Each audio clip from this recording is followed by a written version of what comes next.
తెలంగాణలో కూడా same situation. Khammam జిల్లా మధిర నియోజకవర్గం వ్యాప్తంగా బాగా కురుస్తున్న భారీ వర్షాలకు వాగులు వంకలు పొంగి పొర్లుతున్నాయి. ఎర్రుపాలెం మండలం నరసింహపురం గ్రామం దగ్గర వాగు ఉధృతి పెరగడంతో బైక్ పై వెళుతున్న వ్యక్తి వరదలో కొట్టుకుపోయాడు. కొంచెం ముందుకెళ్లాక చెట్టును పట్టుకొని కేకలు వేయడంతో అక్కడున్న స్థానికులు అతని కేకలు విని అతన్ని కాపాడారు. బనగండ్లపాడు చొప్పుగట్లపాలెం మధ్య వాగు ఉధృతంగా ప్రవహిస్తోంది. దీంతో ఆయా గ్రామాల మధ్య రాకపోకలు నిలిచిపోయాయి. చింతకాని మండలం నాగులవంచి గ్రామం దగ్గర బండిరేవు వాగు ఉధృతంగా ప్రవహిస్తోంది.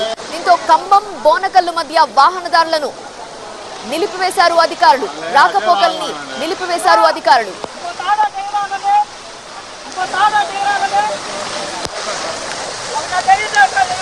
చెట్టు మీద కొంటే మనిషి